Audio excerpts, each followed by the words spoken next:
Four, three. Well, it's 10:30 p.m. in China, 3:30 p.m. in the UK. And Steve, welcome to another edition of Jerry's Take on China, where today we're going to discuss not so much China, but the economy and the changing of the economy. But first of all, let me, to the small viewing audience that we have so far, apologize for my lighting. I'm in a city in central China at the moment called Wuhan. You might have heard of it. It's quite well known these days. It's got some great food, street food we were just talking about, but it's also well known for another thing. It has a wonderful zoo. Have you heard of Wuhan? Wuhan itself, yes, but nothing about the zoo. That's new to me. No, you won't hear much about the zoo at all. I don't even know if it's got a zoo, to be honest, but it does have some marketplaces where you can buy animals. But that was the old days. So I had heard that about Guangzhou before we arrived. Some friends have told us about that, but thankfully we never found it. So, you can still, in fact, nowadays you can't buy live animals. You can still buy live fish, but you can't buy live chicken, live. They don't slaughter the pig in front of you. They deliver the slaughtered pig to the market. And it used to be, until very recently, my wife wouldn't buy a chicken unless she saw it. And then they drop it into a bucket, hot water, pluck the feathers off, top and tail it, and hand it to her with all the gizzards in a separate bag. But now we can't do that. It's all prepared food now. I wasn't expecting I think it was Xi'an we were in, and I couldn't believe the sheer number of fish that were being sold just in the plastic containers by the side. 1,000 miles from nearest ocean, and also the songbirds as well.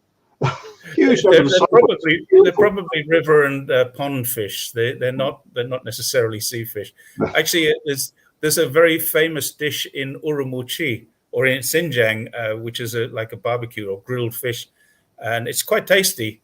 But I don't think you can get any further away from the ocean in the world than Urumqi is. It's if you go east, west, north, or south, it doesn't matter. You're as far away from the ocean as it's possible to be.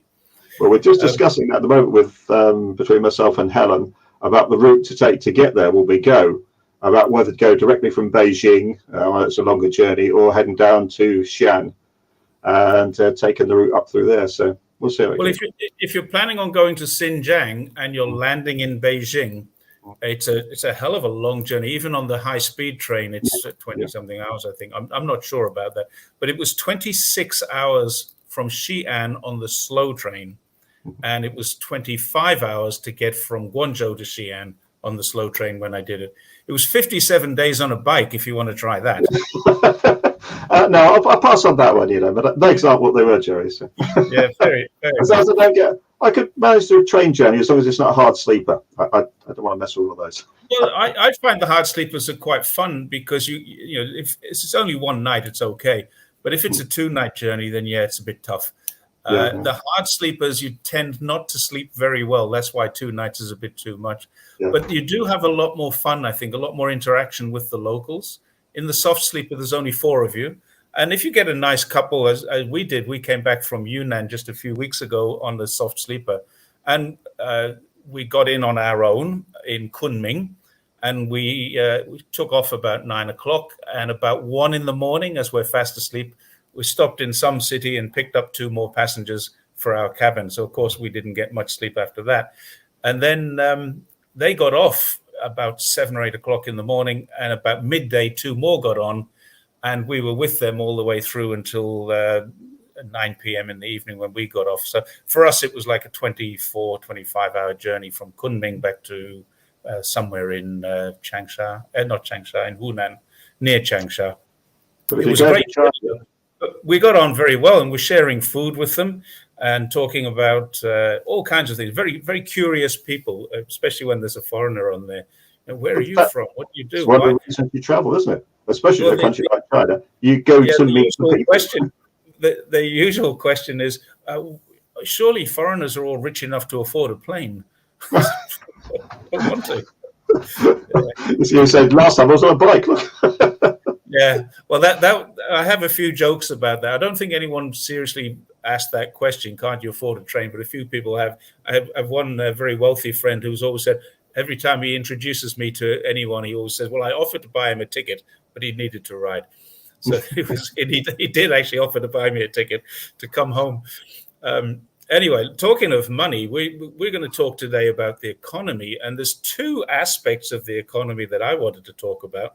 The first one, and this is very unusual for me because normally I'm talking about China, but now I'm talking about global economics. The first one is the issue with the recurring interest rates. I think there have been 8 in 12 months in America. There have been more, but I think 8 in the last 12 months and 11 out of 12 months in Australia. Do you know what the situation's been like in the UK for that? Oh, yeah, we've had a great time. In fact, where I would use another adjective, Jeremy Hunt, who's our chancellor, describes it as disappointing. But currently, what we're looking at the moment is that the borrowing costs are going to go up by 4.5%. Mm-hmm. That's looking at hitting, sort of up to 3 million people over the next sort of 3 or 4 years. But it's gone up. This is the 12th rise that we'd have had in a row. So it's going to be the highest that we've had since 2008. And banking crisis. Yeah. And they're expecting it to be go even higher. I mean, the analysts are saying, this is information from the ONS, they're reckoning there that it would be looking at 5% before it comes back down again. Can you remember what happened back in the UK around about the 1990s, or are you a little young for that? No, I was not long out of the army, and that is when my wife and we actually left the housing market then. Right. Yeah, I don't know if you remember. Well, obviously you will. It was that case when the Conservative government had started opening up the house buying to the council tenants. Yeah, I remember that. Yeah, we took that easy route out ourselves and actually went for early retirement. And unfortunately, that of course has hit not just the housing supply itself, but also the renters. What happened to the interest rates? How high did they go? I was in Australia, and I bought in at what they told me was going to be the top of the interest rates. It was 12%. And I wish I'd recorded the conversation because I would have sued the bank for this. We were committed right up to our eyeballs. And the interest rate was 12% at the time. And the bank manager says, you're okay. You can commit yourself right up to your eyeballs because it will only come down from here. Never in the history has it ever gone above here. And it went up to 17%. And about, I think it was 1990, maybe 1991, my wife and I actually made the conscious decision, we have to sell the house.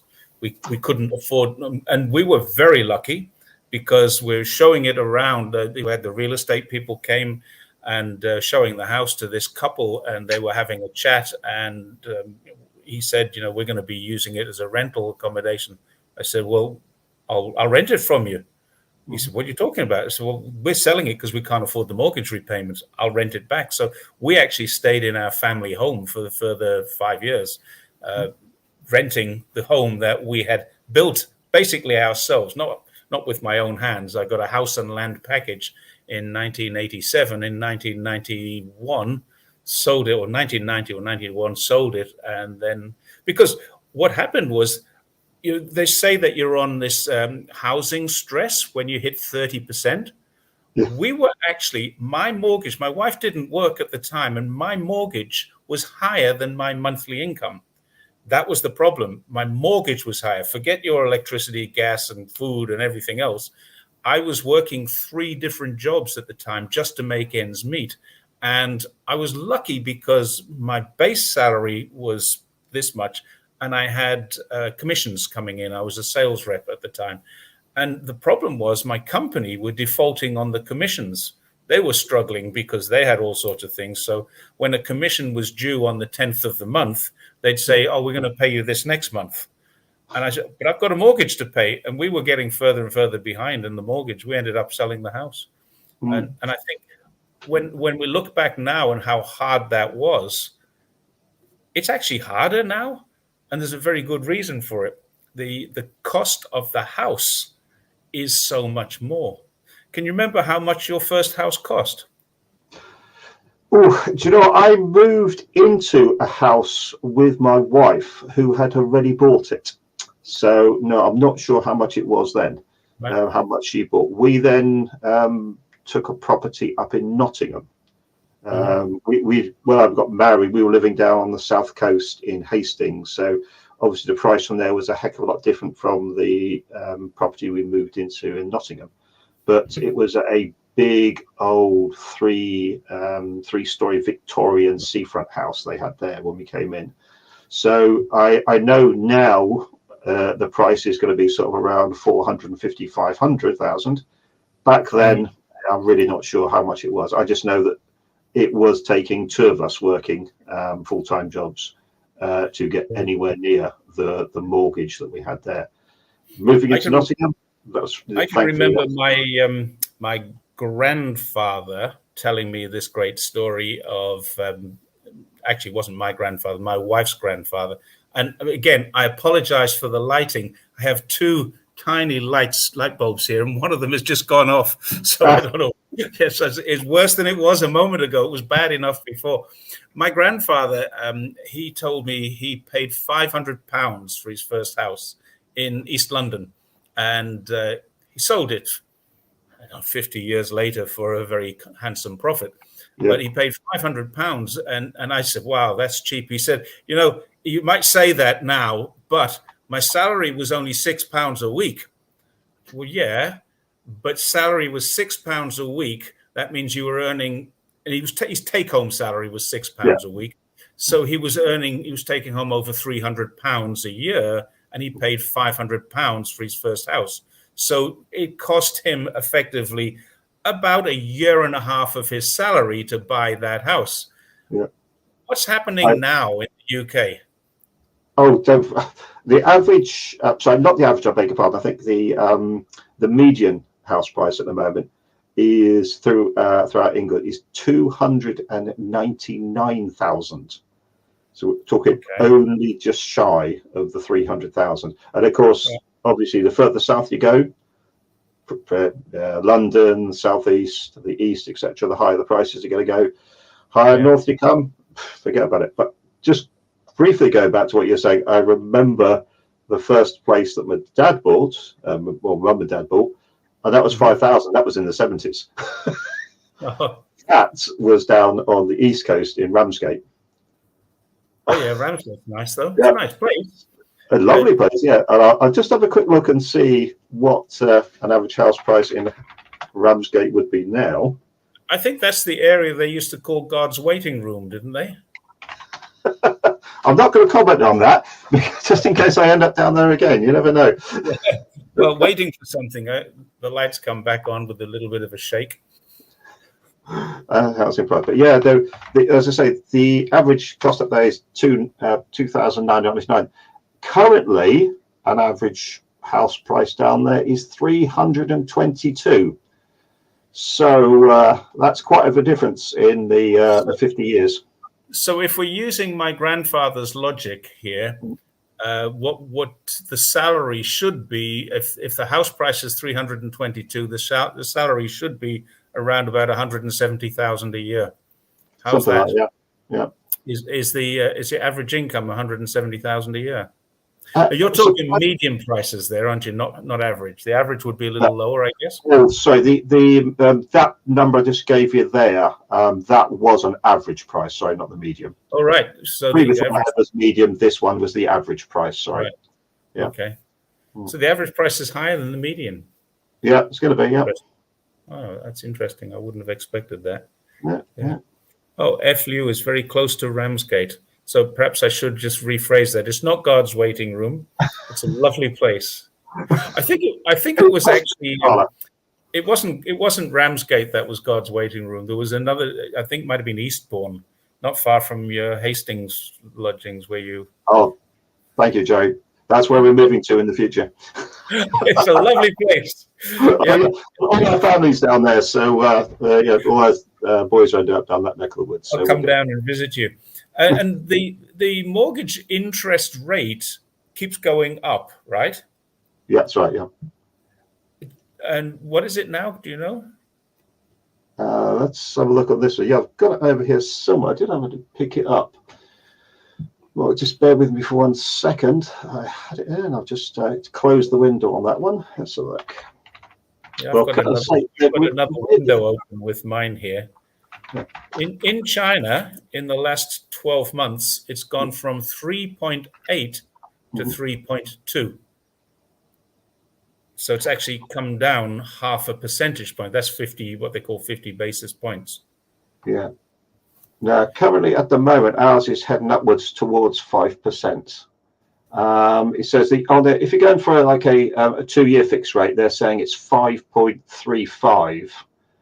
On a 5-year, they're saying that's a 4.78. Variables obviously more expensive. They're going to be like a 5.9. That's from the ONS, that is. So, do you know when I was younger, a fixed interest rate was always higher, and the variable was lower. And the reason for that, because the fixed meant it could go up, and it was more likely to go up. I mean, this was growing up as a kid. Always the interest rates were more likely to go up than down, and it's strange that.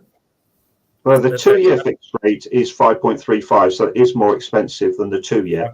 It's the 5-year that is the cheaper one, the 4.78. So the cost of a mortgage has gone up. The cost of the house itself has gone up. Yeah. And that's the difference between when I was a young guy. I was going to say a kid. I was 20 when I bought, no, 20, yeah, 21 when I bought my first house. And it was in Wickford in Essex. Yeah, it's not far from Basildon, which used to be known as a carbuncle on the arsehole of humanity by the people I worked with. That was Basildon. So I'd rather live in Ramsgate than Basildon, that's for sure. I'd rather live in Ramsbottom than Basildon. There is a place called Ramsbottom up in Yorkshire. We paid £26,000 for the first house, and I think I was earning about £8,000 or £9,000 a year at that time. So it was 3 times the salary. And my wife worked in a bank at the time we got the mortgage, but she was pregnant. And we were in a bit of a dilemma here, because if she'd have gone to her bank to ask for the mortgage, they would have given it to her. But when she left the company to have the baby, in those days, you got maternity leave and you couldn't have your mortgage in there. So it's a little bit different now. But in those days, she could take her 6 months off. 3 months was half pay and 3 months was unpaid. Then she would go back to work, but we decided she wasn't going to go back to work. So we borrowed enough money to cover this mortgage, and we had to have 2 loans. One was some kind of a bridging loan. We borrowed £23,000 in total, paid £3,000 deposit, £23,000, and it was manageable for the next, I think, next 7 or 8 years. We were living in that house, and it doubled in price. We did quite well out of that. We sold it, and then moved to Australia, where we had limited funds to buy a new house. So that was our big problem, moving to Australia when the interest rates were hitting 12%. Really bad time. But now the house prices are too high. Kids who are leaving college and university, a lot of them are having trouble getting full-time jobs, aren't they? Gig work seems to be internships, gig work. Is that common? It seems to be common in Australia.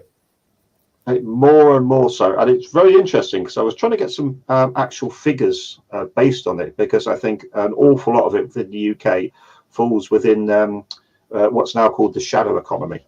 And it's certainly anecdotally what we see here around Manchester. Over here in the UK, they tend to be pushing that youths into apprenticeships. But it's not the long-term apprenticeships we'd have had in our days, Jerry, where you go into engineering, that kind of thing. Now you'll have a customer service apprenticeship, or a waiting on tables apprenticeship, and that's not to knock those as jobs that people who have to take them and who have to work at them. But as a career, is it more like a vocational training? No, they actually hang it as an apprenticeship. They've changed the definition of all the terms so that now it looks like you're taking them out of a form of training, which in effect it really is. And it looks like they're moving them into the workforce. It's really just a case, in my opinion, I'm no expert, it's really just a case of moving the numbers around so it looks better, especially when it comes to things like the unemployment rate and the economically inactive. Yeah, there's a difference between economically inactive and unemployment. There's a comment just coming through here. Homelessness is serious in rich USA. I got a comment. I was talking to Anna Chan the other day and said that the homelessness is a problem in the richest country in the world. And somebody came into the comment section, by what definition GDP doesn't mean the richest? Well, hang on a second. Every senator in the United States Senate who stands up and has a criticism say we're the richest country in the world, it's their definition, it's not mine. And certainly their nominal GDP is higher. Their PPP, price purchase parity, is actually lower than China now. China's value for money is better. This is true. Homelessness is rich. And what's it like in the UK? Especially, this is really interesting, especially with the high cost of living, as Europe has decoupled. I'm not sure Europe has decoupled from cheap Russian gas properly.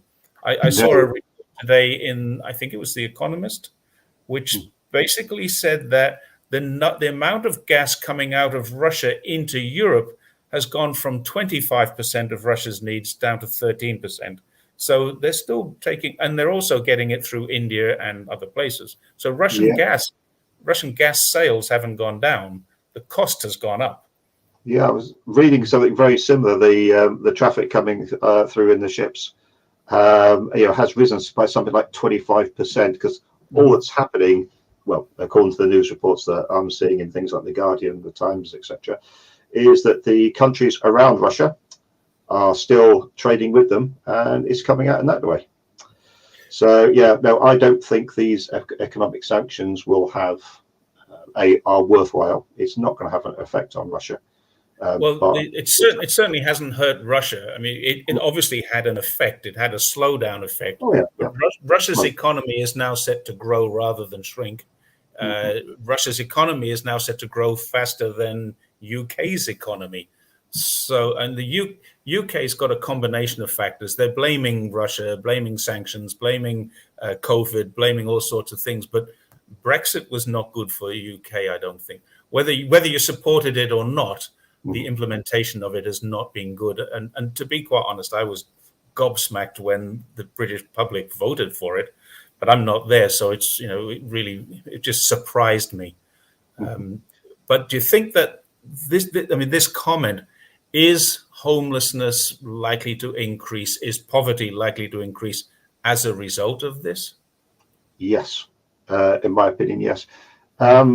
Just currently at this moment, we've got a separate definition of homelessness. We've got homelessness as households who do not have a permanent residence and may live in accommodation with friends or council accommodation, hotels, B&Bs, that kind of thing.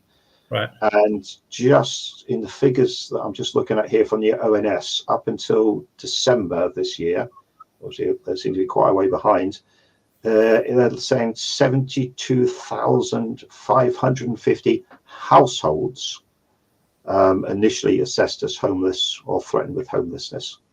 So that's just the people. We're not talking people necessarily who are actually living on the streets, but still have no permanent household themselves. When you think of the size of the households that actually make up that, then you're starting to talk more. And of course, that is all we know about. I believe that the number there will be much larger, and it's hidden by the way that unprincipled landlords handle their tenancies and things like that. Yeah. It's getting worse. America, I love the way America renames things. You talked about changing the definition. They're no longer houseless or homeless. They're unhoused, and they've created a new definition called vehicle residents. That's people who live in there. I mean, how shocking is that? And if you listen to people like Peter Zeihan, the world famous economist who's got everything wrong in the last 20 years. Almost as bad as Gordon Chan on China. He said, well, this is a choice that they make. People want to live in their cars because if they live in their cars, they can save money. And my argument to that is, okay, that's a capitalist society and you're okay with that. But do you think that the people living in their cars are okay with that? And there's a lot of them. We're talking, hundreds of thousands of people who don't have a home in what is the richest country in the world by most definitions. I think they're confusing themselves with a few people that they see on Instagram who may have decided that they're going to move into their, a mobile home, that kind of thing, and then make a lifestyle out of that with actual people who have no other place to go. I really think they are that out of touch. Yeah, I think they are. I mean, these people, the economists living in an academic world. Trevor say he's looking. See if I've got this right. The place my wife are looking at in China, in the UK, would pay 3 times the amount for a place that's falling down. I looked at that for a moment and thought he's looking at a place there. He's going to need to pay 3 times the amount that he would pay for the place in the UK. But no, I'm going to tell you what I paid for my house in China. 2016 in October 2016. The apartment I live in now is a 100 square meter apartment, and it backs onto a mountain. It's 3 minutes walk from the main high street of the city where I live, but backs onto a mountain. It's inside the gates of a public park, and it cost me 280,000 RMB. I had to pay 36,000 RMB because the property had never been household registered. It was built by a state-owned enterprise to house its chief financial officer. The apartment, it's 3 apartments in one block. The CEO, the CTO, and the CFO lived in this block, and they built it. But when they came to sell it, the house, they realized that they'd never registered the house, so it needed to be registered. So I got the 70-year lease. The property became mine for 70 years. And it's a 60-year-old apartment. It's very modernized inside, but outside it looks like a 60-year-old building. But I paid 280,000 for it, which at the time was it was just slightly under 10 to 1 RMB to the pound. So it was 28,000 pounds plus the extra that I had to pay. And so I paid 30,000 pounds for a 100 square meter apartment. Now, I'm not saying everyone can do that, because then I had to pay another 140,000 RMB to renovate it. So let's say 500,000 is what it's cost me. That's 50,000 pounds for a 2-bedroom apartment, which is now a 1-bedroom apartment with a lovely big kitchen diner. I knocked one of the bedrooms out because there's only me and my wife living there. We don't have kids. We rarely have guests. And there's a hotel just around the corner when you do come to stay, Steve. So we'll bonk you in a hotel. Be there. And there's no property tax either. There's no rates. And Americans know it as property tax. There's no rates on the house. Once you live there, it's yours. You pay a tax when you buy it, and that's it. Nothing else. No, I don't have to pay for any maintenance. I don't have to pay for any cleaning. I don't have to pay for the garbage to be collected. I pay for my water, my electricity, and my gas to be delivered. That's it. But there's no standing charge for the electricity either. My electricity bill was 129 RMB just for a month. That's electricity that powers all of my air conditioning and stuff. I buy gas by a bottle. I have an old guy comes up the stairs with a gas bottle on his shoulder, and that gas bottle cost me 130. It's gone up recently. It was 120, now 136 RMB. I think gas has gone up everywhere. All ours will be going out of the window quite soon anyway, because they're pushing us now into hydrogen. And that's low carbon. That's good. That's no carbon, actually. The issue that we're going to have with it is the old properties that we have. Obviously, things like the heat pumps, outdoor heat pumps, etc., will be the ideal. But I don't think they'd actually be any good in the flats that we tend to have in Manchester in any case, because I just don't think you can get that number around there. But we have such old infrastructure when it comes to gas, in particular gas pipes, that it's going to require so much work to prepare. In the properties we have at the moment, we have gas boilers running off mains gas, and they are about 15 to 20 years out of date, we've been told already.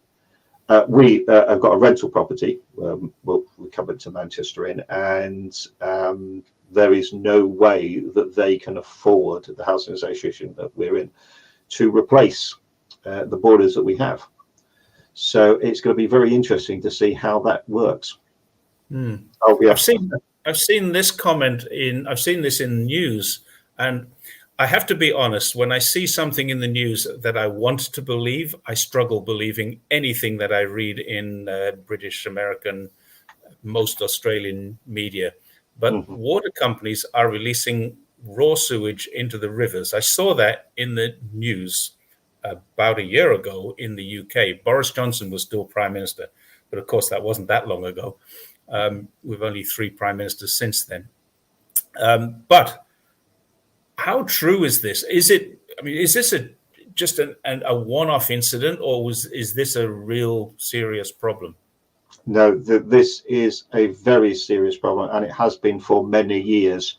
Thankfully, with the advent of social media, it's becoming more and more noticeable, and it's easier and easier for people to report. But when we were living down in the southwest, which is obviously Devon and Cornwall, then for many years down there's been a great organisation, Surfers Against Sewage, who have been campaigning about this, and that is just pumped into the sea. Now, the problem we have with our system here, as a lot of things, much of it is still old and Victorian. We have a system where we've got a combined sewage system, as you know, Jerry, meaning that rainwater and wastewater, so toilets, bathrooms, kitchens, etc., are all carried into the same pipes. So what happens, it goes out from here into a little treatment plant. Most of them are right near a river or something like that, very old, poorly maintained, I would say, and the slightest bit of flooding, immediately you have it going straight in. But we have the situations where up to not too long ago, it was illegal for them to just place a certain amount of sewage straight into the river. What the current state of that is, they're not supposed to be doing this unless it's an emergency.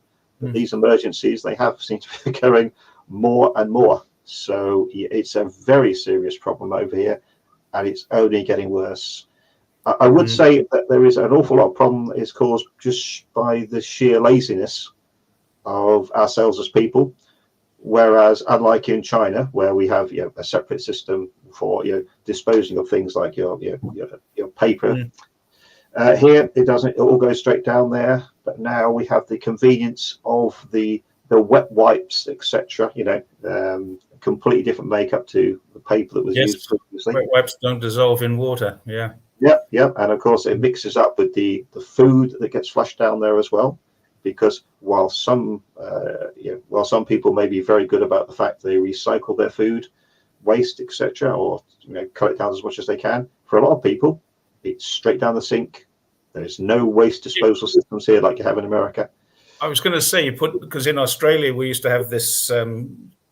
It was like the sink. You put it in there, it goes, and it just goes through there as a liquid, and I think that is okay. I mean, probably that's good for fish, but I wouldn't have thought raw sewage would be very good for you if you're fishing for trout in your local river. I might give up on this light in a short while. It's just to give you some idea. I'm not a big fan of the BBC, but they have figures here, and it's for my own company. Well, the company that supplies our water and takes away our waste. In 2022, they discharged sewage into the river system for a total of 425,000 hours. That's your local one. That's just the local one, United Utilities. So they seem to be the largest. When you're measuring that by hours, what does that mean? I mean, how many tons of sewage does that equate to? Or are we talking about a trickle for many hours? Or are we talking about, it could be like an opening the dam flood. Yeah, in this case, it doesn't give you a scale I think this is one of the reasons they use this metric, because then by doing that, they're able to hide the actual amount that goes in. Yeah, there's the answer. Unbelievable, actually. That's right. Nothing should go in. Now, this is an interesting question. Nothing should go into the toilet except toilet paper. Yeah. I think PB World, I think, might have missed the point there. You're talking about where your food waste goes and mixes with your sewage waste, not talking about putting your food waste down the toilet, right? No, I actually think a lot of people do that. Oh, really? Yes. Oh. We have a range of adverts that are on the television at this moment in time, telling people what they can and can't put down the toilets. Oh no! This is the 21st century, but oh no, I am. I can just, once again, it's purely anecdotal evidence. We have got one green bin for 48 flats here, which is maybe a 150 litre one, and I can tell you it is the bin that leads the least emptying of everything. But that's the compost bin. Okay. So we have green bags that the food waste should go in, but you'll just go down.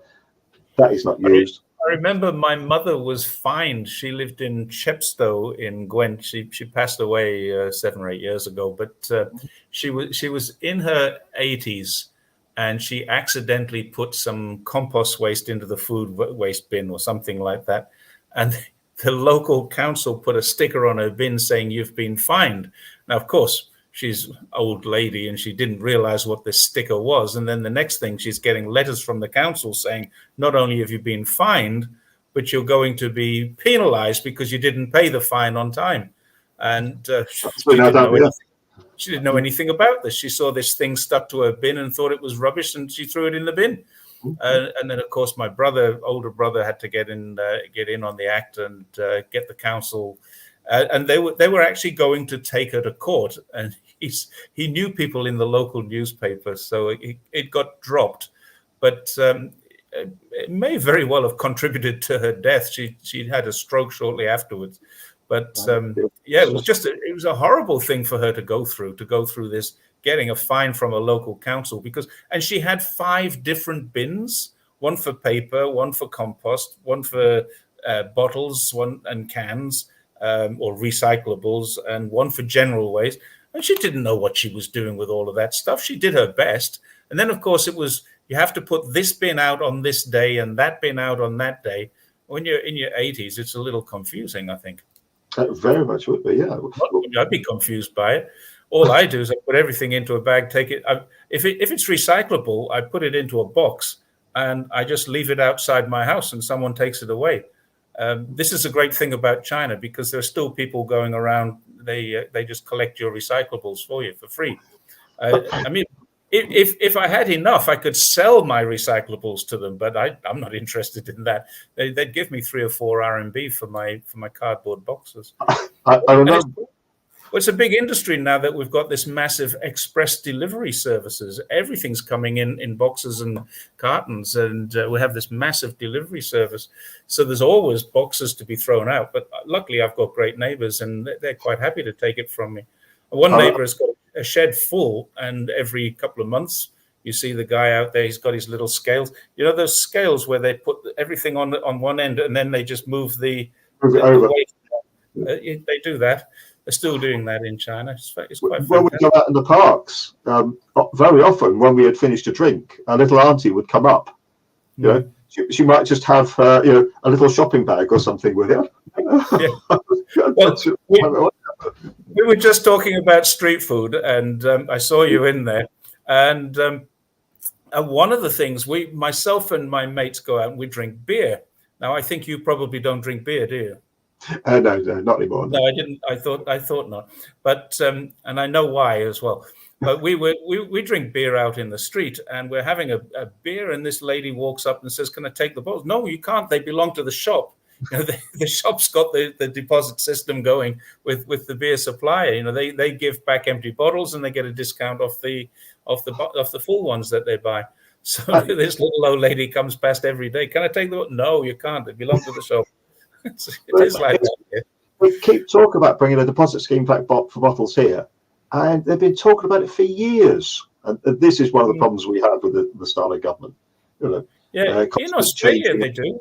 They have in South Australia they have every bottle's got a 5 cent on it, and they add 5 cents to it. So you can actually make I wouldn't say a decent living, but you won't go hungry if you're collecting empty bottles. Yeah, we still have nothing like that. We've been talking about it for years. Nothing's happened. It's a slightly different situation that we're in, because we're in a retirement facility now, our age. But we've got just 4 large bins outside. Sorry, I beg your pardon, 5 for paper, cardboard, plastic, and metal. But the times that we'll see, this is not a dig at the bin men themselves, because that's a job I wouldn't want to be doing. But the times you'll see, they'll just come down, and then the recycling will go in, and then the normal rubbish goes on top. And I think, it's so frustrating when you see things like that. It's like, come on, guys. Yeah, you spent all your time getting it right. Well, let's move off the topic of our expenses and our local councils and stuff like that, because the debt ceiling was something. I was going to ask if you knew anything about what's happening in the United States about the debt ceiling. And let's be honest here, we're both quite well read, I think. You certainly seem to be, and I know how much time I spend reading. But this seems to me to be something that happens on a regular basis. So I went to check, and I found that it's happened 74 times since the First World War. I think 74 times that the debt ceiling has had to be elevated. What do you think is going to happen? The same as before. It's going to come right down to the wire, and then they'll make an agreement, and they'll change it. I have lost interest in this so-called debt default, because, as you say, we have heard it so many times, even just in a short period of time where I've become slightly more interested in politics, that I hear the same thing time and time again. I mean, I was listening to a podcast, and I can't remember the name of the bloke. He's from JP Morgan anyway. And he said, there's going to be a financial panic. We've got to do this. And I really think they just use this every cycle as a way of monitorizing the volatility of the markets. I really think that's all it's coming down to at the end. They're not going to let it default. I have a different. I agree with you. I'm 100% with you. They deliberately do this right down to the wire, and they're saying, well, they may not get an agreement. They need to get an agreement before the 1st of June, and that's Janet Yellen has given them that date because she said we may default after that time. That doesn't mean they will, because a lot of it depends on income tax, state tax that comes into Treasury. Now, 2 of the states have been relieved of their tax deadlines because of some kind of natural disaster. So they're paying for that, and their deadline has been extended.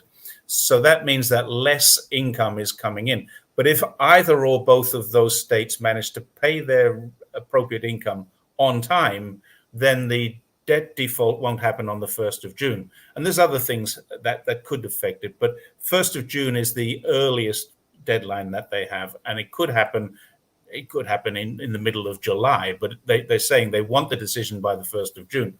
So if they don't have the decision, then Janet Yellen has to make a decision on how much she needs to pay and where she needs to pay it.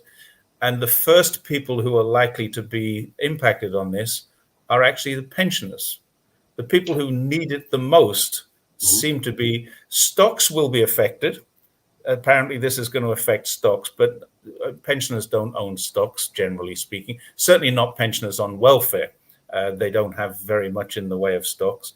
There will be some people like park rangers and those sorts of things, those sorts of people who will be sent on furlough, which is a great American word for unpaid leave.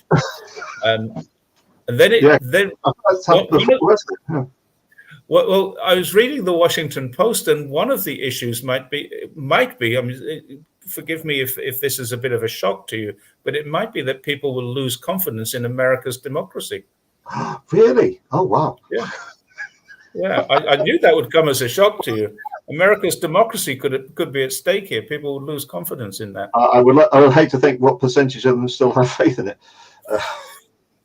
But I just they also go on. No, I just having a brief look down, and I'm just reading off here that something flashed up on the Twitter there about Moody's, and it's saying that they're saying that they're reckoning that the stock prices themselves could fall by almost a fifth, and then a contraction of the whole economy by about 4%.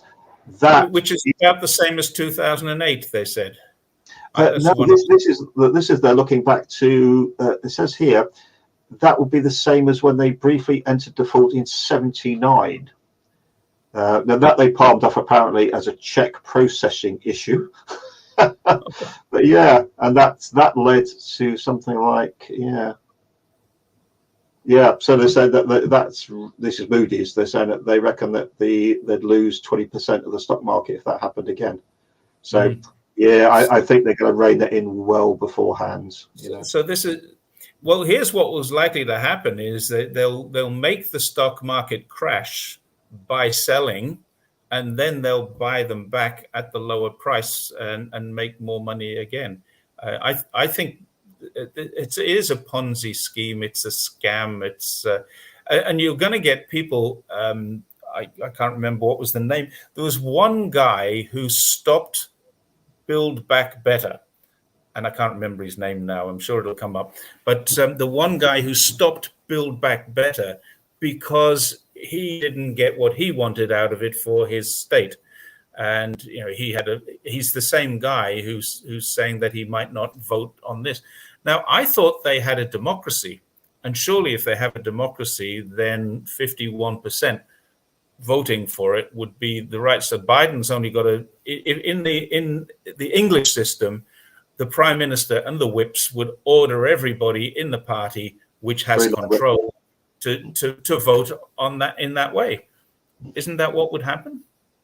It would be in the UK, yeah. And of course, if they didn't, then they'd lose the whip of the party and they'd become well, not so much an independent, but they certainly would be a Conservative or a Labour MP, whatever, for a while. It'd still be sort of within the family and kept on the side there, but one of the interesting things, another interesting thing that I saw was in the Washington Post is how this could affect countries that have problems, such as Pakistan and Sri Lanka. And I thought to myself, well, how is that possible? That Pakistan and Sri Lanka would have problems because they would hold their national reserve in US dollars. Mm-hmm. Then I've realized, they may very well be doing that. If they need to hold a reserve for trade, then countries like Sri Lanka, which are they have massive debt to GDP ratio. Pakistan's debt to GDP ratio is not as bad as, in fact, it's less than America's debt to GDP ratio. But of course, they don't have the infrastructure, and they aren't able to print dollars. But they're now going to hold the world to ransom. Japan currently owns more than $1 trillion. China did own more than $1 trillion, and it's now down to 989. They've sold off 200 billion of their US debt, and they're buying, and Japan are buying it as China sells it. Japan have gone up. So Japan are buying it. So it worries me that China is going to be affected to the tune of almost $1 trillion if this happens. And if the exchange rate changes, then it's bad for the entire world. This is the problem with having the dollar as a reserve currency. It's bad for the entire world. Well, I think that's why we're seeing this growing trend to the de-dollarization everywhere now, aren't we? And Taiwan is still a country, has said it. I love this guy's name's a guy person. Collective South should do money swap back with their local assets. And that is exactly what is happening right now. There's a group called the Eurasian Economic Union, who are now dealing in yuan and rubles, and they are basically 5 of the old Soviet Union republics. There is a great deal going on, a good deal going on, not a great deal, a good deal going on with Iraq, where China is building 10,000 schools and getting paid in oil, which is being shipped in Chinese tankers. So effectively, China is getting very cheap oil there, and there's no dollars being changed. All of the BRICS, the BRICS, that's Brazil, Russia, India, China, South Africa, are now saying they're choosing not to deal in US dollars if they can avoid it. And 19 more countries have applied to join BRICS. There's a very good reason. This is the global South reacting to exactly what America have been doing to them. Yeah, the 87%. The next thing will be the Islamic community, I think. It's got to happen. And we're seeing it with what's happening in the Middle East. The Islamic countries are going to get together. I saw that Syria has been invited back into the Pan-Arab League. Well, that's not its proper name, I know, but the Association of Arabic Countries. So America doesn't like that, because when that happens, we're going to have every other Arabic country saying to America, why are you, with your troops, taking oil from one of our partners, which is what America are doing. And we could just see the reaction just that a few months back when Xi Jinping was over there, visited, etc., and the way they suddenly turned around and cut America a bit of a slap across the face. That they certainly didn't enjoy that, did they? Because he was expecting to get a nice chunk of oil and everything coming up from there. What really pleased me, and it does please me when China pulls off a coup like this, was the Iraq-Iran relationship, which has basically put a stop to the Yemen war as well. But what really pleased me was that America had no idea it was coming. Of course, afterwards they said, we knew it was coming, and Saudi Arabia have been talking to us about it. And I think they had no idea it was coming. No, it's blindsided, that's for sure. Yeah. One of the things I'd like to see, though, is I'd like to see a bit more recognition for what China has been doing, because we're not seeing anything this neck of the woods.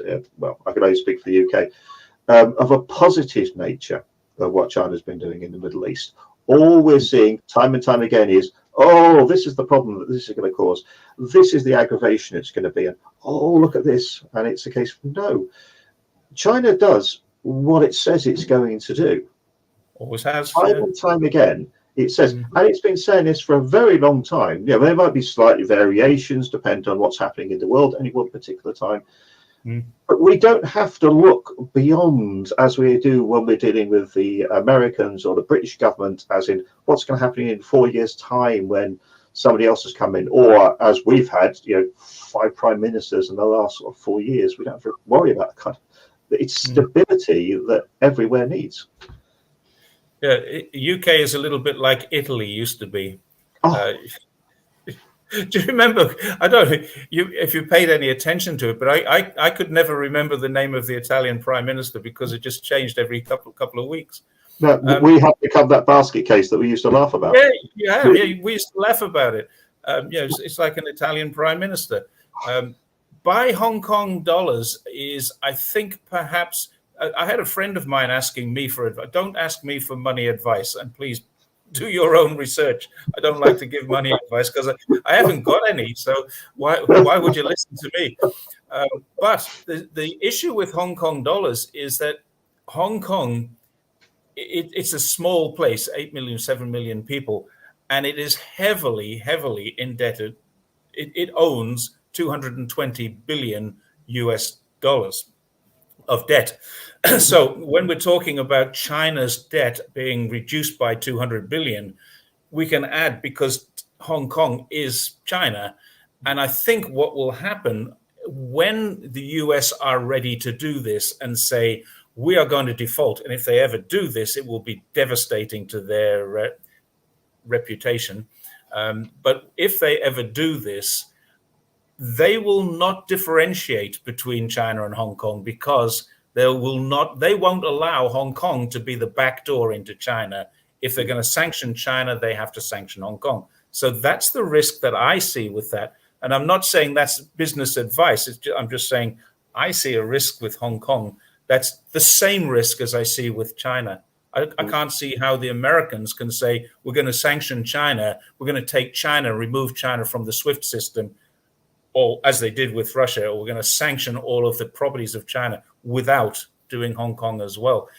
And that would be very hypocritical because they're the ones saying that China and Hong Kong should be separated. But I think that's probably what will happen. I don't think hypocrisy is, or being charged with hypocrisy is something that ever can even worry about. That's a default state, I'm afraid, for them these days. Yeah. Hong Kong, let's see, what does he say there? It has a lot of foreign exchange. Yes. This is the other thing. The US dollar as a reserve currency is down to 50% now as the global currency because euro's still there. Pound is declining, but the Indian rupee, the ruble, and of course the yuan. And there will be, as I think it was F. Liu said a little while ago, it's coming, a BRICS currency. Now, whether that BRICS currency will be the digital RMB, I'm not sure. But I think it probably will be a digital RMB. And once that happens, and 19 other countries, because if you look at who the 19 other countries are, they're nearly all the Middle East. That's basically the end of the dollar being supported, the petrodollar as it started becoming in 1973. It's going to be a big one when that happens. I read a report. Now, I don't like to predict, but in my mind, there's no doubt the US dollar will collapse. There's no doubt. The question is when, and I leave that to the experts. And I've read, when I was researching this article that I wrote, I read about 4 or 5 different economists, and they all have different ideas. But the earliest is actually next month. The US dollar total collapse next month. The latest said, some of them say it's not going to collapse at all because there's no replacement for it. I would say you don't need a replacement for it. People will just trade in their own currencies or whatever. Russia has a problem with the rupee right now. It has too many because India has been buying lots of things. Yeah, there's the oil coming out from there as well. Yeah, I saw that the sales of BMW to, I think it was Kazakhstan, it was one of the stands. Sales of BMW have increased by 790% to that country. And obviously what's happening is Russians are buying through Kazakhstan because they can go in and out of all of the stands, Kazakhstan, Tajikistan. They can just wander in and out without any passports. They're all part of the Eurasian Economic Union. So there's no import-export taxes. So they're going and ordering their cars in Kazakhstan instead of ordering them down the road. The other thing is that red flag. Have you seen a red flag, the Hongqi? Yeah. It's taken over from Mercedes as the most popular electric car in Russia. I was saying that on Twitter just the other day, actually. I don't know if that's true or not. I saw it on Twitter and I thought that would be funny if it's true. On Twitter, it must be true. Oh, yeah, of course. Yeah, I forgot. But no, I've seen a number of posts the same, saying exactly the same thing. It's a lovely car. Jeremy Clarkson did a review on it and didn't like it very much, but it is a very nice car. I've been in a couple. It's just a little bit of the V8, so... Well, the SUV is every bit as comfortable as the equivalent Lexus or Audi. It's a very, very comfortable car. I want to get back to Guangzhou, and I want to see some of these autonomous vehicles they got on the road. There's actually not that many of them, but there are in certain areas. You have to go to Nansha, I think. Nansha. Yeah, Nansha is the very. If you think about the Pearl River, you've got Hong Kong on one side, Macau on the other side, and then you go in and you've got Shenzhen and Dongguan on the right-hand side, the northern or the eastern, that side. And then you've got where I live, you've got Zhuhai, then Zhongshan, and then you go up to Foshan, and then you've got Guangzhou at the top. Well, the very bottom of Guangzhou, where it borders with Foshan and Dongguan, is Nansha, and there they have a huge autonomous port. I've been there and seen that. It's fantastic. I mean, we're talking. It's just kilometers of containers, and about 30 people work in this port. All the trucks are moving around, all the cranes are moving. Nobody's working. It's all done mechanically or automatically. It's fantastic to watch, and it's intermodal. They go on trains, they go on trucks, and they go on boats in and out of the port. And then when you leave the port, you go on, I think it's line 18 to get back into the city center, and it goes 180 kilometers an hour. This is a metro line. It's faster than the fastest British rail train that you can imagine. And you're back in the city in 20 minutes. It's unbelievable what they're doing there. And they do have the taxis and the buses there, autonomous buses and taxis. Yeah. We've got friends down there. Just to say, hello, Vivian. Hello, Lee. We've got friends down there, so we're going to pop and see them again. But yeah, tell us about everything that's been going on. It's incredible. When you get there, you're only 70 or 80 kilometers from me. I'll cycle up and have a coffee with you. I'll take it. I'll take one of the bites. I'll meet you halfway. That's one. Okay, cool.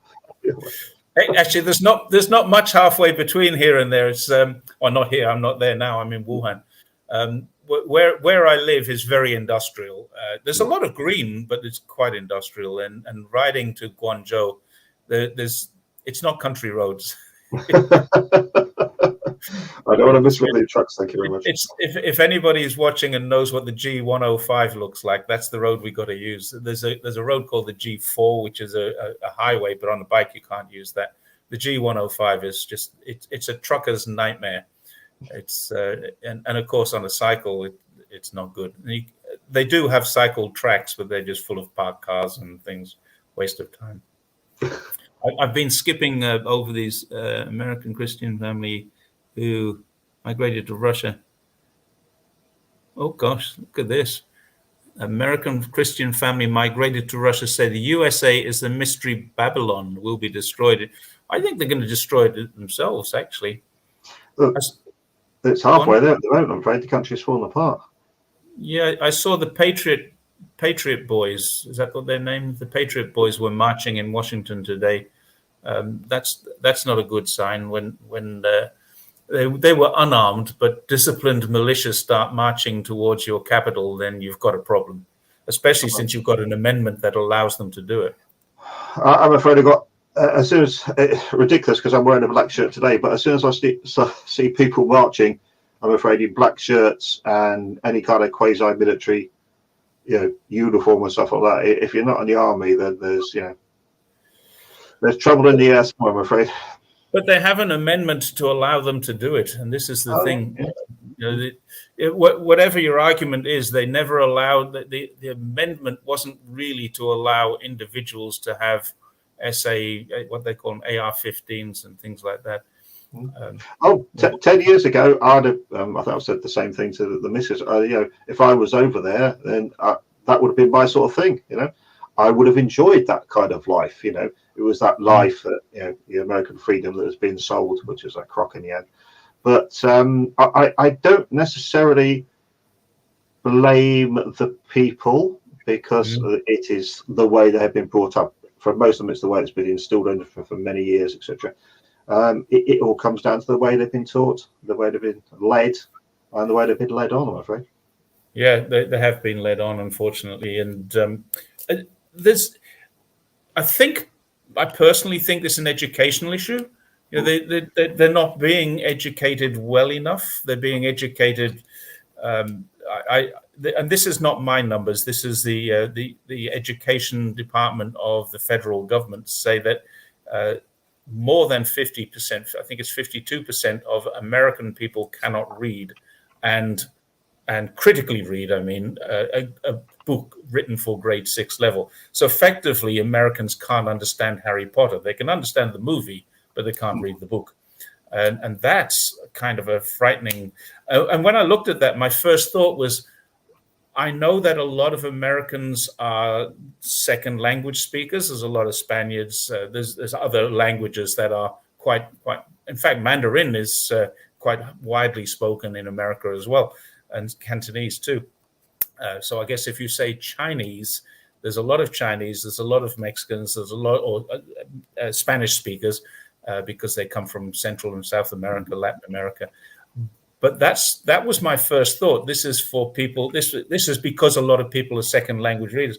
But no, the answer was that these people can't read because they haven't been educated well enough to read, and that might account for all the dumb comments on Twitter. Certainly, there's no sense of critical thinking anymore. That's for sure. I mean, it's not something that we were taught at school, critical thinking, but it was something that comes to about from a certain extent from the way that you interact with people, the way you interact with your peers, the way you interact with people that aren't necessarily part of your friendship group and things like that. It's a byproduct. It's just a natural wariness we have of other people. But no, that is. I mean, our over here, our adult literacy it's appalling. Even from what I just see working within the church, as I used to do as a teacher there, etc. I think they're saying. Let me just have a look. I had something over here about that. Yeah, for UK, 7.1 million people are described as having very poor literacy skills. That's a good example there. Well, I hope that doesn't mean that they don't read Shakespeare or something like that, because I can't stand Shakespeare. I mean, I love the stories, they just can't stand the language. It says here, this is the metric that they're using, briefly described, not targeted metric, is it's short, straightforward text on familiar topics. Oh, that's a very big word. Gaining information from everyday sources like critical thinking, etc.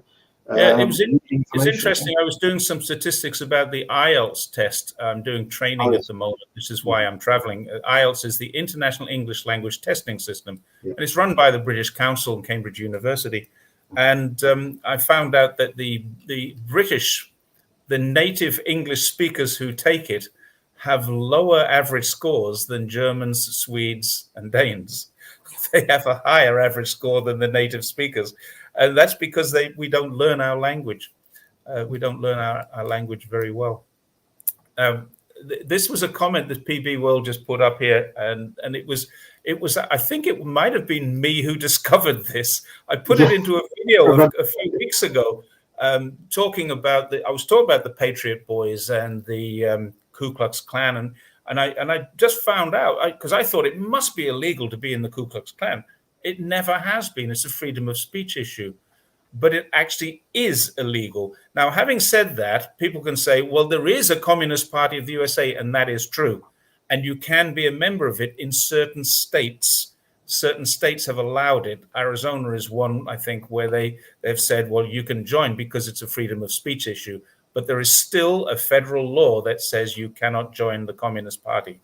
There is a state law in some places that says you can because of the freedom of information, and they kind of balance it off with that. And I guess if the Communist Party ever go together to Washington and cause a bit of trouble, it'll be a charge that's added to whatever they do, a federal charge that's added. But they let it go. They don't police this particular one, but I'm quite sure they will if they want to. But yeah, I'm pretty certain it was me that pointed that out to the. I remember that well. But if they ever come out of that state where it is allowed, they're in a heck of a lot of trouble if they try to get employment anywhere else, or even that was the problem. It was McCarthy. We go back. I was researching about McCarthy a few weeks ago, and I found the McCarthyism thing. He was actually disgraced and died shortly afterwards. He was only 56 when he died. And part of that, I believe part of it was because he just didn't want to live anymore. And part of that was because he'd been disgraced. He'd been discredited because of his overzealous and lack of proof. But what he did was he started something that still exists today. 60 years later, American people hate communists. And they say communism is evil, and they don't understand if they come over here, they'll see what China has done for the people. Is certainly under no circumstances anywhere, including Xinjiang, and Hong Kong, could you describe what China is doing as evil? It's just not. It's as simple as that. But we see what, he may have died those years ago, but it has still always been there as an undercurrent within America. Yeah. And we could just see it now. This, this select committee on the what's it called? The select committee on the Chinese Communist Party or something like that. Yeah, they've got this thing going. Yeah, the Senate committee. There's no. This is a really interesting thing. There is no CPC committee on the U.S. Democratic or Republican Party. China just lets them get on and do what they're going to do. But this is an amazing thing. They constantly want to interfere in other countries' business. Why don't they ask Chinese people in China what they think about the Chinese government? And when they do, Harvard University has done it. San Diego University has done it. What other ones? Berkeley, California has done it. Ipsos has done it. Pew has done it. They all ask China, and China always comes out well in all the surveys. And then they say, well, you can't possibly survey Chinese people because they'll get shot if they say the wrong thing. I don't remember when the last time somebody was shot in China by the police or the authoritarian state. That was just an aside comment. Well, yeah, but we could just say the way they've been going after the companies. I mean, what was the last one? Was it Rockwell? I think because there was another one yesterday. There was an American. They call them due diligence consultancy companies. Any company that's investigating. I mean, this is the thing. What is a journalist, and when does a journalist stop being a spy, or when does a journalist become a spy? When does it? And I've done due diligence on several companies as part of my job back in Australia. And I've done due diligence, and you go really deep into the companies. But we were doing it for the purposes of acquisition. When we were we were trying to buy the companies, and the company wanted to sell, so we would then go in and do a due diligence. We'd pretend to be auditors or whatever it was that we were pretending to be. And then we'd just do this due diligence, and we'd look at all different aspects of the company. Now, if there's companies here doing due diligence without the view to buying that company, what the hell are they doing? I mean, there's a fine line between business interest, collecting knowledge and data on business, and then spying on that company. That's my view.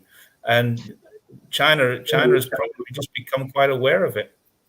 Well, forgive me if I'm pronouncing his name wrong, but is it Alexander Sergo? In Australia. Yeah. Sergo, Sergo, sorry. And that is precisely what it seems to have been doing, And it's the case of what level do we get to? Let me add to that, because basically what I see with what he does, a comparison with what I do, except for the money under the table. I report on China. I investigate everything open source. Now, he's got a very, very famous Australian lawyer, Bernard Colliery, or Colliery, not sure how to pronounce that name, but Bernard Colliery is his lawyer. Bernard Colliery has been arrested himself for national security issues. He was the lawyer of someone called Witness K, and these are whistleblower things. Yes, J&K, yeah. Yeah. Well, Bernard Colliery was his lawyer, and he ended up in hot water as well. Now, he's obviously not convicted. Now, this is the thing. Most of these people don't get convicted. They just create fantastic news headlines. And I've thought about this poor guy, Alex Serco. I collect data from the internet. I write, and sometimes Global Times will pick me up and say, we'd like to publish this story you've written. Okay, great. And I get paid a few hundred RMB for that. Now, that in itself is foreign influence. So I am technically on the wrong side of the law in Australia, not because of the foreign influence, but because I haven't disclosed it. I'm disclosing it now.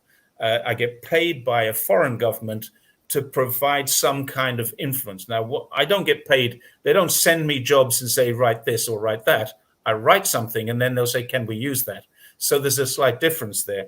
But the offense is failing to register, not foreign influence. The foreign influence isn't an offense. That's foreign interference is, foreign influence isn't. So if you fail to register, then that's a problem. Now, I can't register because I'm not in Australia. So for me, that's a problem. But I have got a list of all the things that I've ever been paid for when I go back to Australia. And before I ever go back to Australia, I will be calling a lawyer and making an appointment and explaining what I'm doing and making sure it's safe for me to go back, because I don't want to be in the same position that he's in. Now, the difference with him apparently was that he had these two friends he only knew their first name. Now, that is not unusual. I have thousands of friends and I don't know their Chinese name. I usually, after a while, get to know their family name, but I don't know their Chinese name. And I've got loads of friends like that. But I know people called Peter, Kevin, John, Steve, all these different names. And there's some odd names as well. I've got window, water, house. These are people I know. They're very strange names. And there's lots of girls called Candy. And there's lots of different names. Angel and Candy are very popular. And that's all you know them as. But then they say, can you write a report for us on this? And then they pay you in a red envelope. Well, then you got to say, what am I doing this for? Who am I doing this for? Am I doing this as a publication? Now, if I write for Global Times, they publish it and people see my work. Yeah. That can hardly be called covert influence. That's not spying. But if I write for someone who pays me in cash and meets me in a coffee shop and I don't know their name, I think I'd be asking questions. Who are you? Who do you work for? What do you do? Due diligence, yes, for sure, yeah. Yes, so then there's the next thing. His lawyer, Bernard Collery, said he has largely used open source. Now, I'm a very big fan of using words properly. So are most QCs or KCs, as they now are. Bernard Collery is a King's Counsel. He would know exactly what he's saying there. When he says Alex Serco has largely used open source, it means there's some aspects of what he did were not open source. And that causes me to worry about him. Gives a lot of wriggle room, doesn't it, you see? Sorry? Gives a lot of wriggle room. Yeah. If he's used only open source, it's very different to using largely open source. Now, the other thing is, if he might have used, and in my case, sometimes I use personal experience and open source. Now, I could say I largely use open source. So how did he use that word, and why didn't he just say he uses open source? That makes me worried. Yeah. And I have to be honest, in China, getting paid cash is quite common, but getting paid cash in a coffee shop for writing an article or a report, I would say that's probably not that common. So it does worry me a little bit what he's done. I mean, I'm not suggesting he's guilty or anything like that. He may have just been, if he's writing, was his work ever published? That's the thing. And if he's writing reports for people, then it could be there's something wrong with those reports. I don't know. Interesting. I worry about the aspects because, I mean, no one's ever asked me to write a story and said, here's 5,000 RMB or 10,000 RMB or 20,000 RMB cash. That doesn't happen. Yeah, if it did happen, I wouldn't be coming back to Australia and telling people about it. That's for sure. Yeah. The way things are going, they most probably know anyway. Yeah, and here's another thing in China. What happened? It just disappeared. Oh, it disappeared. Cash, what's that, lol? Yeah. Yeah, cash. China is so another comment just came in straight at the same time. Cash, what's that? Yeah, I mean that is true in China. Most people don't use cash. I've got look, I've got my wallet with me, my Qianbao, and it's very rare, but I do have some cash. And the reason for that is because I'm traveling for 2 weeks. If something happens, I lose my phone, at least I've got a backup while I can get that sorted out because everything's on my phone. So, yeah, I'm traveling and I've got cash. I never expected it when I went to China, even though we looked at things beforehand, tried to do research, watch videos. I never expected the amount of automation that went into it like that. The street vendors. Yeah, somebody, as you were talking about earlier on, like the street food. There you go. Everyone's got the little WeChat, QR code. Not for tracking. Despite what I was told by Spencer. Just on every product as well. I've got a little lady walking down. She's walking down the road and she's got the bamboo pole, 2 baskets with fruit. WeChat. It's just like that was 2017. I've been since 2019, unfortunately. Outside of the temples is probably nowadays the only place where you see beggars outside of the temples, and especially on festival days. And then you'll have a guy come up to you and he's got a crutch and he's favoring one leg with his crutch, and you say, "I've got no cash," and he pulls out his WeChat code. So they're begging and they've got WeChat codes. The only place I've seen a beggar, obviously I know that it will be, as you say, the only place I came across a beggar was in Xi'an.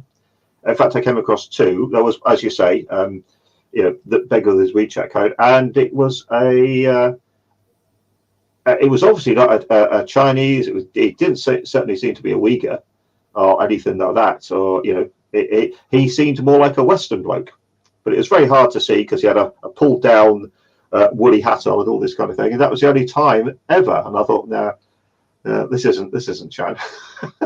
I've seen a couple of. There used to be a Western guy lived in Zhongshan who was an alcoholic, and in fact, much to my disgrace, I actually employed him once for a short period of time, and he told me he was an epileptic. He used to ride to work. I was a training manager for a company and I needed an English teacher, and I employed him on a part-time basis to come in and do some teaching for some of our staff. And he would come into work and he would often come in either late or not turn up because he'd fallen off his bike. And he told us that he was an epileptic, and my boss and I had a long discussion about it, and we arranged a salary increase for him so he could get a car to come to work every time instead of his bike. We covered him for several lost days. And then one day I got a message from a friend of mine who was a photographer. And he said, "Do you know this guy?" And he sent me a photograph. I said, "Yeah, I do." He said, "Well, he's outside my house." And he lived in one of these gardens where you have a kind of a gated garden. He's outside my house begging for money so he can buy beer. I said, "What?" So I wandered up there and found out what was going on. And he was never an epileptic. He was an alcoholic. And we didn't know. He ended up going back to America where he came from. But he actually owed me a lot of money. Not a lot of money. He owed me a couple of thousand RMB, which at the time was quite a lot of money because I'd loaned him money to help him out of a scrape that he was in. And anyway, he lost his job, went back to America. And it was a bit sad, but he's the only foreigner I ever knew who would beg in the streets. And he was just approaching people, and he had it written on a card. "Do you have any?" Because he couldn't speak Chinese. "Do you have any money for me, please?" And people see this as a foreigner. Oh, it must be a really bad situation. So a lot of people gave him money, and then he would go straight into the 7-Eleven or whatever the local store was. And beer is only 5 RMB a bottle, 4 RMB a bottle at that time. It's nothing. But anytime he got a 5 RMB, he would get a bottle of beer. Where I live, we live in quite an affluent area of Manchester. I'm right on the border of Trafford, as in Old Trafford, Manchester United, about a mile away, and the BBC part of Manchester, which is Chorlton, and that's where a lot of the BBC staff come from Salford to live. Because isn't that where John Lennon lived? Yeah, and no, it was Liverpool. Sorry, Chorlton in Liverpool. Not John Lennon. It's the Bee Gees. They're from Chorlton. Right. Okay. That's right. And this is what it's like. So it's an affluent area, but I'm right on the cusp between 4 big areas. We've got a Hindi area, a Pakistani. We've got a Afro-Caribbean area, and then we've got what we would in fact call the BBC area, which is where the stuff is. Gentrified. And right outside the building that we live in, there is a small row of shops both sides the road. The last time I went into Chorlton, which was I forget, Monday or Tuesday of last week, one beggar either side of the road. In the 500 yards that it is to go from outside my building to the centre of the small town, which is Chorlton, there is one outside the petrol station, one across the road outside the petrol station at the nice deli cafe. So that's four. Down the road, there is then one in the shopping precinct at one end, a small shopping precinct, maybe 50 yards long, one there, one at the other end, and then going down another road past a crossroads, two either side. So that is the number I've got passing and going. And these are actual beggars. It doesn't include, I don't know if you know the big issue we have here. An entrepreneur, I think about 20 years ago, he set up an initiative for homeless people to allow them to get an income from money, and that they will sell a magazine. And they get promotion for themselves. Yeah. Sorry, when you said, I don't know if you know the big issue, yes. I thought you were going to tell me about an issue that you had in your region. But yeah, the Big Issue magazine. I do know, yes. Yeah, and so there are two of those as well. So we have 2, 4, 6, 8 beggars and 2 big issue sellers. And I'm not exaggerating, in the space of 500 yards. That is not uncommon. And this is a country that until 70 years ago ruled the waves.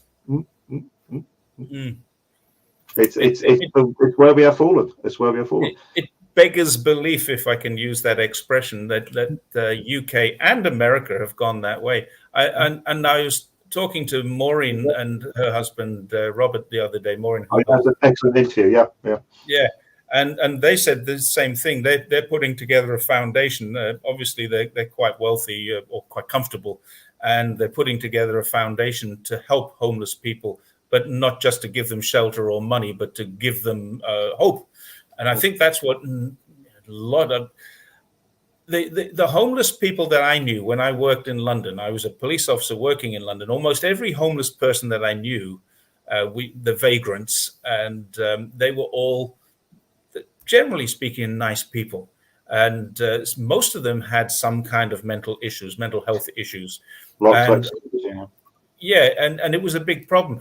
Every winter when the temperature got down to about -5, -6, my station sergeant would say, "Jerry, take the van out and pick up some of the vagrants, and we'd take the van out, 2 or 3 of us, and we'd just pick up 5 or 6 of them, put them in the back of the van, take them back to the station, lock them up. You charge them with drunk and incapable. They may not have even been drinking, but they get a warm bed, they get a breakfast, they get taken to court the next morning, and they get released with a fine of £1 or a day's imprisonment, which after lunch they have effectively served. So then they're released." Okay. That was how many of them survived the winter from us doing stuff like that. In Manchester, it's to my mind, and I could be completely wrong about this, I'm hopelessly biased, but the further you go into the centre of Manchester, they'll be the ones that have the tent.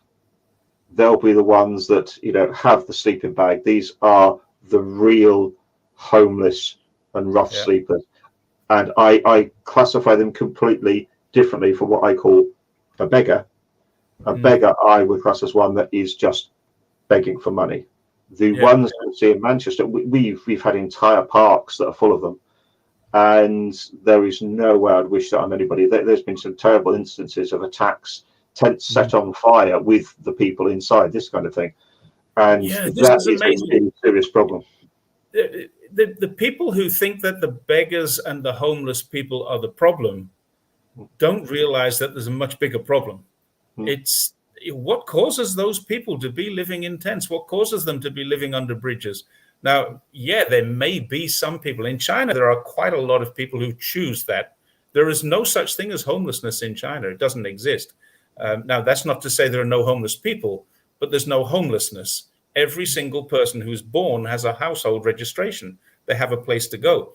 Now, in some cases, that most of the homeless people that you see they've fallen through the cracks in the mental health system, which, to be quite honest, in China, there's still quite large cracks there. The disabilities, we're working on it, but they're getting there. But I would say that the China is probably 40, 50 years behind the West in how they manage these things. But they are. Now, it won't take 50 years to catch up. They're where the West was 50 years ago. It'll probably take them 12 years to catch up and be better than the West. They've already got the largest Olympic team, Paralympic team. They've got the largest Olympic training grounds. We've got, for disabled people, it's getting much better. But when we're cycling on the road, because we're not using freeways, we're using side roads and small roads, we often see people who are homeless, and they're usually just trekking between one town and another. They probably do their begging. They probably steal stuff from inside the farms, because there's a lot of farms in the countryside. So anything that's edible, they'll pinch something to eat. But if they get picked up by the police, they get taken or sent home to where they come from. Now, the question is, do they stay there? But they all have a hukou, a registration. Now, what that means is if you've got somebody who's intellectually handicapped, intellectually disabled, and you pick them up and they've got no ID, you don't know where they're going to go. So the communities do look after them. But then they'll just walk out again. You can't imprison these people. They just walk out, and that's where the cracks exist. We don't have the protection for those people as yet. Yeah, and so yes, I've seen homeless in the US, that's for sure. And this comment, I think, matches mine. It's China is not yet a welfare state, not yet. Extreme poverty has been alleviated or eliminated, but it's still a poor country. When you get out of the cities, it's still very, very poor. In the East Coast, where I live, no, there's no poverty there. There's some poor people, but there's no poverty. Go into the countryside, go into Guizhou, Hunan, Sichuan, Qinghai, all of the remote areas. Ningxia was amazingly poor, but it's much better now. You're ex-military, Steve, right? Yeah. Is this true of the UK? I know that in the US there is a large number, but is this true of the UK too? Yes, I couldn't say numbers-wise, but yes, it's an awful lot. So once again, we come back to it's something that I think personally I came very close to experiencing, but never did, because I was lucky enough to meet my lovely wife Helen. But especially if they, and thankfully I never went through any kind of military trauma. I've never been into combat, etc. Right. So, but I know that for a lot of blokes, it's a terrible thing to be ripped, as they would see it, from the home and the comradeship and in effect a bubble of security that they had in the military. There is a real feeling of camaraderie when you're in there. You may be with 5 blokes in a section, and you will hate the other section of 5 or 6 blokes in your platoon, but you would fight to the death for them. Yeah, and same for the next platoon, and all the way up. When you leave that, and suddenly you have to go back to people who you perceive as not understanding where you come from and not understanding that friendship you look, it can be really hard. And I found that difficult without having to go through anything like the trauma of being into combat and seeing friends injured and die.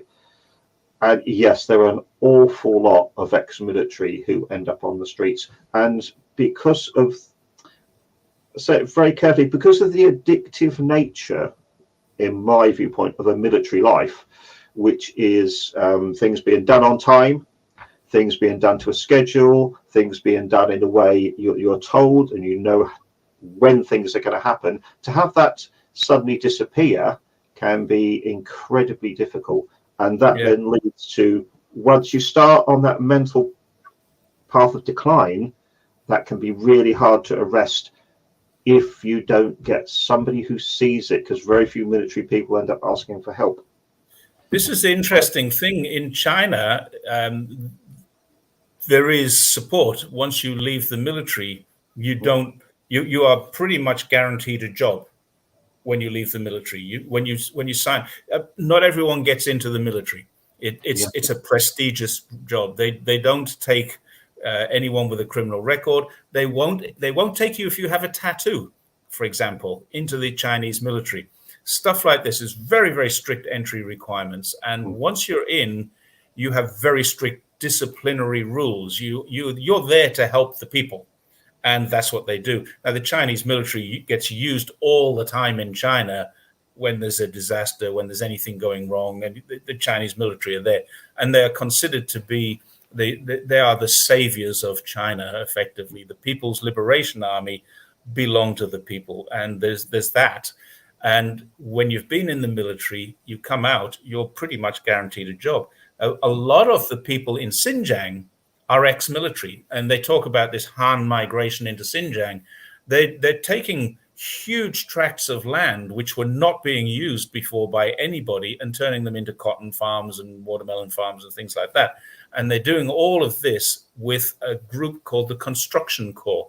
Now, the Construction Corps is like it's a quasi-military thing. So there's actually two administrative governments in Xinjiang and in Heilongjiang and a couple of other places. I think Inner Mongolia has this as well, where this Construction Corps, you leave the army and you join another army, an army of workers, laborers, farmers, administrators, helping the country to develop, but doing it in your own way. Now they're doing forestry in Heilongjiang, they're doing cotton farming in Xinjiang.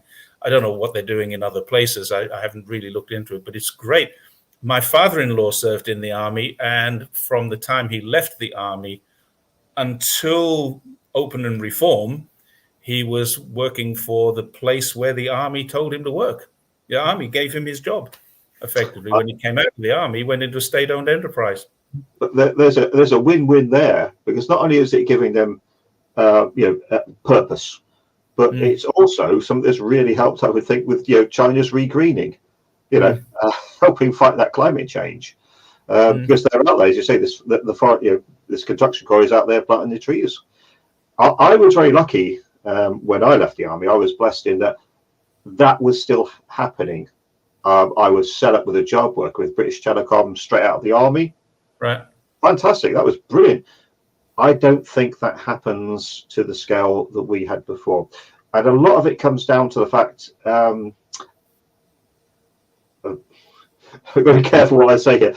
Hello, Christy. A lot of it comes down to the fact is that when the blokes are leaving, they are leaving with a sense of disenfranchisement, a sense of them not having accomplished what they wanted to do. And a lot of them are turning their back on what they see as being let down, right, while they're in the military, and are pushing it away. I don't think they get anything like the level of support that I had when I left, but this was many years ago. This was in '93. We left the army after the first Gulf War. When every time we have a war, and it'll be the same after Ukraine, every time there's a war that goes on, we have to cut back because we spent all our money. Simple as that. Yeah. I was looked after. Blokes coming out these days, they won't have anywhere near the level of support that I had, that's for sure. You know what's most interesting for me here is what's happening in the US at the moment is they train up these killers. And the US military is huge. We're talking, if you talk about all the administration, and it's 1 million people or something like that. They're training these people to be killers, the US Marines, the infantry. I'm not talking about the quartermasters and the storemen and the caterers and stuff like that, but there are tens of thousands of highly skilled, trained killers. And then they're not treating them very well. And when they come out of the army, they're treating them badly. They're letting them down. And now I know that they spend millions, probably billions it would be billions on their veteran affairs and their pensions and all those kinds of things, but they haven't quite got it right. Whatever it is not right, because if it was, it would be much better than it is.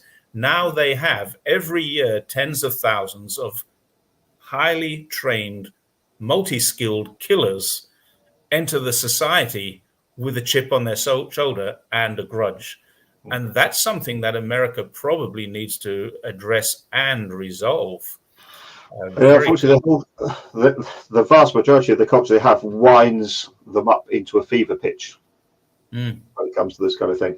Even the young lads, I'm not one that's saying that necessarily just watching computer games leads to bad action. It's certainly part of something that goes on. But it winds them up. One of the things that I really regretted in the army, that it came in just as I was going through basic training, but I missed it. Well, it's a very simple thing, and I thought it was, even at the time as a 17-year-old, I thought this is something that's going to lead to trouble. And it was the fact that they were moving away from a lot of the old-fashioned way of training, which was going out onto a range with a heavy gun that fired actual bullets, right, plucked in your hand and hit a wooden target down there that you had to go and patch up, and you could see the impact this round had had even on a wooden target. They were leading away from that to the early forms of virtual reality. And in this case, and even in the early 80s, this was just like a domed room where you had a gun with an electronic device on it, and people running around on a video screen. And it was taking away that actual impact that these are real people that you're going to be dealing with. This is just another. This is armed force by entertainment. And really, what it does do, they say, I'm always reading articles about how the impact of things like television and video games and the internet on young people, impressionable people. And if you think about it, most people who go into the army are young people, quite impressionable. And if they're training them like that, they've never actually seen. I mean, really, if they actually had to kill a few animals or something like that as part of their training, wow, that might be an entirely different thing. There'd be a lot less trauma. There'd probably be trauma during training, but there'd be a lot less trauma in post-traumatic stress disorder coming out of something like the Gulf War, because they've seen and they know what the impact of a bullet is going to do.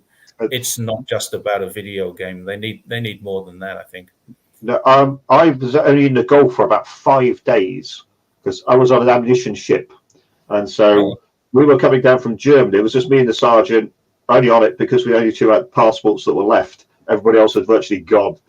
And I was a clerk, not much call for clerks when it comes to shooting. So we sailed all the way down from Bremen, all the way down through the Mediterranean to the Red Sea. And they started bombing just as we were off Malta. And we started to get worried then because we were sitting on this boat. How many thousand tons of ammunition, I don't know, but we didn't worry. But when we got there, as soon as we got there, they said, you're a clerk, you're no good. Back on the boat, go and get another one, or back on the plane in this case. So I didn't see any fighting or anything like that. But what I thought the army handled really well for that, and not necessarily for all the boats that came home, but when I got back, I remember that somebody from the intelligence cell, and it sounds great, but it's not. It's just every unit's got a couple of blokes who show you what a Russian tank looks like. That's what they were. Yeah. They had film and pictures of the Highway of Death. When the Iraqis were retreating out of Kuwait, and we just dropped everything on them, the retreating troops. And that had a massive impact on me. And to think the impact that would have on the people that were actually going and seeing it. I mean, they were showing us film of people literally shoveling the remains out of the way on the roads and that kind of thing. There is a cost to it that you get to be fully aware of, and the effect that would have in real life on these folks when they're coming out. Not good. So, and I wonder how many of those Americans, those ex-Iraqi veterans or not Iraqi veterans, but veterans of the Iraq War, are now part of that homeless cohort because they can't do it. Continual conveyor belt for the last 20 years since 2003, unfortunately. But Christie's just made it. Glad my husband stayed here in the US and hasn't seen any action. I don't blame you, Christy. I saw the effects of a terrorist bomb, and I tell you, I don't ever want to see anything like that again. And it's still, I mean, I wouldn't say it haunts my dreams, but it's something that does recur in my life, and it's now over 40 years ago, but it's still there. It's not something you forget. Now, imagine seeing that in a war zone. I mean, I saw one day of it. In fact, I've seen I've seen 2 terrorist bombs, but I arrived at the second. In fact, I arrived at the first one. It was Airey Neave, the parliamentarian. Yeah. I was called out. I was in bed. I heard the bomb, boom, and the windows rattled. And what the hell's that? And I got on the phone to my station, and the guy just said, "Get in here." He didn't even. Hey, it's Jerry Gray. Get in, Jerry. And I went in and went down to, because I worked in that area. I was living in what's called Ebury Street, and this happened just at the other end of Victoria Street, which is just, as the crow flies, it was like 3 or 4 miles. It wasn't very far. And so it was all done by the time I got there, and I was a lot of traffic control, but I saw what happened. But the other one was in the Horse Guards parade, which was a few years later. And the Horse Guards, even Hyde Park, where the horses got slaughtered. And that was quite horrific. That was something I don't ever want to see again. It was a very, very traumatic day. So, yeah, I've seen that too. One of the things when we were coming out is, as I say, they helped me get a job with BT, which was fantastic for me. But I remember at that stage, it was all the case of, oh, yeah, well, have you thought of joining the police? Have you thought about, joining this? Or have you prison officer? And I was thinking, you don't want somebody who's been trained, even though I wasn't infantry or that, to smack something first and think later. You don't want that person being a police officer. The training I have, the starting life I've had is not. When I was in the Met, we had a lot of ex-cops, a lot. I moved out to Essex after 5 years, and there was a lot less of them. But in the Met, there's a lot of, especially the ones who'd served in Northern Ireland were very edgy people. If there's a big bang, you'd see 2 or 3 guys jump under the table, that sort of thing. Not quite that bad, but you'd certainly see the reaction from if somebody dropped something and there was a bang. These guys they're fast reactions to protect themselves. The only trouble I had while I was in the army was in Germany. We used to have to do the called the ammunition guards. Well, every once in a while they'd pick a few blokes, you'd send them off, and they'd have to guard an ammunition depot somewhere, that kind of thing, and it's very, very dumb, boring. But you had the anti-nuclear protesters. Oh yeah. So you got the German police on one side of the wire, and big German crowds the other, and you're standing there in your green uniform and everything like that, and all that kind of thing. And they give you a pickaxe handle and tell you to hit anything that comes over the wire, and they're just standing there.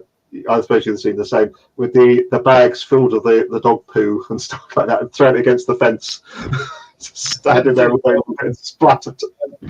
I have this joke that George Galloway and I were on the wrong side. George Galloway during that period of time was doing all of that, and I was on the other side of the fence. But no, I didn't have much to do with the campaign. CND, they were calling themselves in those days, Campaign for Nuclear Disarmament. But generally speaking, because I was in central London, and there was marches every weekend during the summer. We call it the loony season, and the great unwashed come out to do their marches. And in fact, most of them were very, very friendly, happy people, and they've got a point they want to make, and you'd walk alongside them, chatting with them. It was quite nice, actually. Good days out, and got paid overtime for it usually, because normal policing still had to go on, so they would pick people on their days off and say, "Do you want to come and do this march on Saturday or Sunday?" Yeah, okay, I'll do it. We got paid extra overtime. We used to have a voluntary duty book for things like this as well. We could apply to do voluntary duty. We get paid extra, but not overtime rates. And the union would be up in arms about that now. That's what we did. Anyway, listen, Steve. It's now what are we now? It's 20 past midnight now. So you better get yourself some rest. I don't know how you do it. It's all right. I don't have to wake up in the morning. I've got a lecture to do tomorrow at 6 p.m. and I'm in this hotel. I call this must be the world's longest construction site. I'm in a hotel in the middle of a construction site, which is about 10 kilometers either side of my. They're building a road outside, so there's a construction site, and there's everything is closed. So I'm in this weird location, but there's a school across the road, and I'm going there to do a lecture tomorrow for a Canadian company, and it's a training session which will take 3 hours. So I don't have to start until 6 p.m.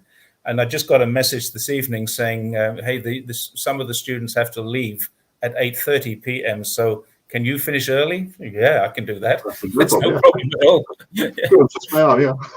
Well, I've got to get back anyway because Helen, the missus, has taken over looking after Mary duties today. Yeah. Is Mary better today? Still smiling?